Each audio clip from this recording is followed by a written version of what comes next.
All right.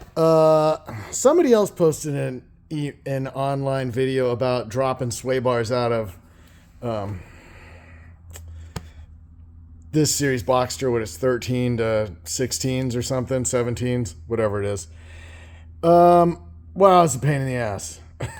And it barely, I mean, barely comes out here. You got to start pushing plastic over to sneak it through. And, anyways, so I figured he did a video, and only had like 50 views on it. Maybe there's only that many of us stupid enough to do this. But just to help out anyone else that's foolish enough to feel that they need to change a sway bar for some reason, here's what you do.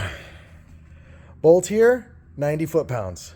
Bolt here, same 3 on the other side.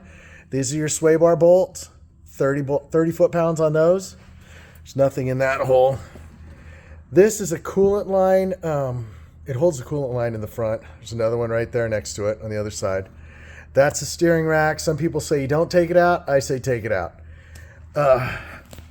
So that is the other side of the coolant tab, right? You can see that if the rack wasn't disconnected, there's the rack mounting right there, you wouldn't really have enough room, and it's got an alignment stud in there anyway. It's interesting that this side has one. That side's fitted for one, but I don't have one in there. We'll probably look around up in there and see if we find it. If not, we'll assume that it didn't need it, and then if we find out it did need it, we will be taking this off again. Anyways, you loosen this bolt, which is part of this triangulator. You loosen that bolt. 70 pounds on the triple squares, right?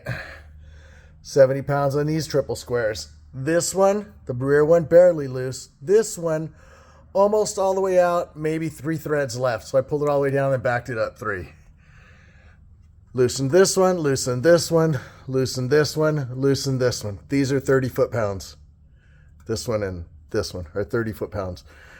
These, you don't really need to know torque on those. I mean, those are pretty basic. There's a coolant pipe right here, a coolant pipe clamp here, a coolant pipe clamp there. Those need to come off.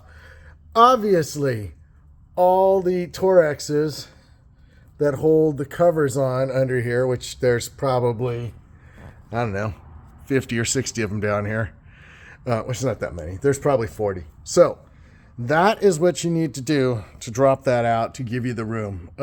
Total work time, and I'm on a lift, probably once you dedicate to actually doing it, 45 minutes to drop it down. So, oh man, but I'm telling you, it is. Woof. Looking at that, it rests right here. So very tight through that tunnel. And then, you pick it up and it drops out through here. When you're dropping out through here, you're going to have to kind of, bring this over and kind of pull it down like that. The other thing is, without taking off both tie rod ends, outer tie rod ends, you won't be able to do it. I took off the left side. I was going to take off the right, but it was a little more difficult to get loose, so I just left it in and saw if I could squeeze it out. So I may need to take this one out just to, the bolt's already loose on it, so just to get it in there. All right, that is it, guys. I hope this helps somebody else out, and much appreciated to the guy that, I can't remember who it was, that wrote it up for me and gave me a kind of an idea. He just didn't give me any torque sequence or torque values or anything, so. All right, let's keep them running, guys. Subscribe, like, leave some comments. That's it. I'll get with you on part 3.